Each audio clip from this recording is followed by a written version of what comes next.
Assalamualaikum, selamat pagi menjelang siang anak-anak. Semangat terus belajarnya ya. Sekarang kita lanjut ke pembelajaran tematik ya, tema 9, subtema 2, pembelajaran ketiga dan keempat. Ya, silakan dipersiapkan buku tematiknya dan alat tulisnya. Lalu sebelum belajar, mari kita berdoa bersama-sama di rumah masing-masing. Ya, berdoa dimulai. Selesai. Nah, sekarang kita ke pembelajaran 3 dulu ya. Tujuan pembelajarannya yang pertama yaitu dengan membaca dan berdiskusi, siswa dapat mengetahui macam-macam energi dan perubahannya dengan penuh kepedulian. Dan yang kedua, dengan mengamati gambar, siswa memahami sumber energi dengan penuh kepedulian. Ayo anak-anak, kita belajar dengan penuh semangat ya. Muatan IPA, jenis-jenis energi. Banyak sekali contoh perubahan energi dan pemanfaatannya yang ada di sekitar kita. Ya, agar dapat mengidentifikasi contoh-contoh perubahan energi dan pemanfaatannya dalam kehidupan sehari-hari, ya kalian harus tahu terlebih dahulu mengenai bentuk-bentuk energi. Nah, jenis-jenis energi yaitu sebagai berikut. Yang pertama, energi panas. Ya, energi panas yang terbesar di bumi ini adalah energi panas matahari. Ya, energi panas disebut juga energi kalor. Ya, energi tersebut dimanfaatkan untuk mengeringkan atau memanaskan benda lain. Yang kedua yaitu energi bunyi. Ya, energi bunyi adalah energi yang dihasilkan oleh benda-benda yang dapat menimbulkan bunyi apabila digetarkan. Ya, misalnya bunyi halilintar, bunyi gitar, bunyi klakson, dan bunyi gong. Dan yang ketiga yaitu energi listrik. Ya, energi listrik paling banyak dibutuhkan untuk kebutuhan rumah tangga. Ya, kenapa? Karena energi listrik memiliki arus listrik ya, sehingga dapat menghidupkan peralatan elektronik. Nah, dari bentuk-bentuk energi yang kita ketahui tadi ya, ada beberapa contoh perubahan energi yang terjadi dalam kehidupan sehari-hari, yaitu sebagai berikut. Yang pertama, energi listrik menjadi energi panas ya. Contohnya dalam kehidupan sehari-hari adalah pada penggunaan oven, kompor listrik, dan setrika. Yang kedua yaitu energi listrik menjadi energi gerak ya. Contohnya adalah pada penggunaan AC, kipas angin, mobil mainan, mixer, dan blender.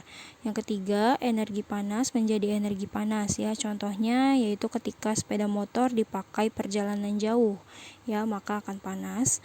Yang keempat, energi cahaya menjadi energi listrik ya. Contohnya pada penggunaan panel surya. Yang kelima yaitu energi listrik menjadi energi panas ya. Contohnya pada penggunaan alat pengering rambut atau hair dryer. Dan yang keenam yaitu energi gerak menjadi energi bunyi ya. Contohnya dalam kehidupan sehari-hari yaitu saat menabuh gendang atau bertepuk tangan. Nah, contoh lainnya itu pada kendaraan seperti bus, truk, mobil, dan sepeda motor ya, yang dipasangi klakson yang berbunyi nyaring. Nah, pada klakson terjadi perubahan energi listrik ke energi bunyi. Selanjutnya, muatan bahasa Indonesia menggali informasi terhadap pemanfaatan energi melalui wawancara. Ya, kita dapat mengetahui bentuk-bentuk energi beserta perubahannya melalui kegiatan wawancara. Ya, bertanyalah kepada orang tua atau anggota keluarga yang lain mengenai informasi bentuk energi beserta perubahannya. Nah, setelah kalian melakukan wawancara, ya, kalian dapat menuliskan hasilnya dalam bentuk laporan. Pembelajaran keempat, ya, tujuan pembelajarannya yang pertama, dengan pengamatan, siswa dapat mengidentifikasi perilaku-perilaku yang menunjukkan pelaksanaan hak dan kewajiban dalam kehidupan sehari-hari dengan penuh kepedulian. Yang kedua, dengan pengamatan, siswa dapat menemukan contoh perilaku yang menunjukkan pelaksanaan hak dan kewajiban dalam kehidupan sehari-hari terhadap sumber daya alam dengan penuh kepedulian. Dan yang ketiga, dengan wawancara, siswa dapat mengetahui perilaku-perilaku yang menunjukkan pelaksanaan hak dan kewajiban dalam kehidupan sehari-hari terhadap sumber daya alam. Muatan PPKN, hak dan kewajiban terhadap sumber daya alam. Indonesia memiliki sumber daya alam yang melimpah Ya, setiap orang memiliki hak yang sama untuk memanfaatkan dan menikmati sumber daya alam, dan juga memiliki kewajiban untuk memanfaatkan sumber daya alam dengan bijak dan hemat. Ya, berikut hak dan kewajiban masyarakat terhadap sumber daya alam. Hak yang pertama yaitu memanfaatkan hasil pertanian sebagai bahan makanan. Yang kedua, menikmati keindahan sumber daya alam. Yang ketiga, memanfaatkan bahan bakar minyak. Yang keempat, memanfaatkan air untuk keperluan minum, mencuci, dan mandi. Dan yang kelima, memanfaatkan kayu untuk bahan bangunan, bahan baku pembuatan mebel, serta bahan baku pembuatan buku dan pensil. Ya, kewajibannya yang pertama yaitu membudidayakan tanaman pertanian dengan baik. Yang kedua, menjaga kelestarian sumber daya alam. Yang ketiga, menghemat penggunaan bahan bakar minyak. Yang keempat, menjaga sumber-sumber air dari pencemaran limbah dan sampah. Dan yang kelima, melestarikan tumbuhan penghasil kayu dengan cara menerapkan sistem tebang pilih dan reboisasi. Nah, lalu di sini ada sebuah teks bacaan ya yang berjudul Manfaat Minyak Bumi untuk Kehidupan Manusia. Ya, bisa kalian lihat di buku paket tema 9-nya halaman 78. Ya, minyak bumi merupakan salah satu sumber mineral yang sangat dibutuhkan manusia. Minyak bumi didapat dari sumbernya yang berada di bagian kerak bumi. Proses pengambilannya dengan cara dibor pada kilang-kilang minyak, ya tidak bisa terbayang seandainya minyak bumi habis. Keberlangsungan hidup manusia akan banyak masalah dan kacau terjadi. Terbentuknya minyak bumi berlangsung selama jutaan tahun ketika tanaman dan hewan terkubur di lapisan kerak bumi. Semua sisa tanaman dan hewan tergerak ke kerak bumi oleh karena pergerakan lempeng bumi. Ya, semua sisa tanaman dan hewan tersebut kemudian menjadi fosil dan bereaksi dengan gas alam. Reaksi dengan gas alam akan mengubah fosil menjadi cairan hitam yang disebut minyak bumi. Nah, minyak bumi inilah yang memiliki banyak peran dalam kehidupan manusia. Ya, nah salah satu hasil pengolahan minyak bumi adalah gas cair. Gas cair merupakan produk dengan nilai lebih tinggi dibandingkan bahan bakar lain. Untuk mendapatkan gas cair, minyak bumi harus diolah dan diproses dengan penyulingan dan pemurnian khusus. Ya, minyak bumi harus diolah terlebih dahulu agar bisa dimanfaatkan. Nah, proses pengolahan minyak bumi dilakukan secara bertahap dan bertingkat.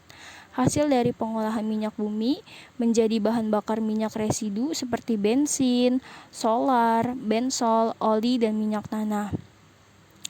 Beberapa bahan bakar ini digunakan sebagai bahan bakar kendaraan bermotor.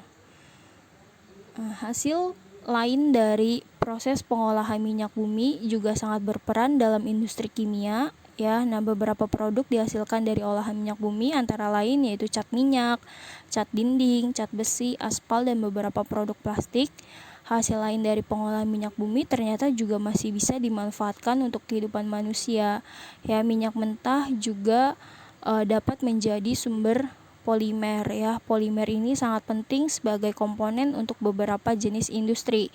Salah satu industri yang memakai polimer dari minyak bumi adalah industri plastik. Nah, jika kamu pergi ke dapur, ternyata banyak juga peralatan yang memanfaatkan minyak bumi. Alat-alat dapur seperti kulkas, kunci pintu, oven, kursi, dan meja ternyata juga menggunakan minyak bumi dalam proses pembuatannya.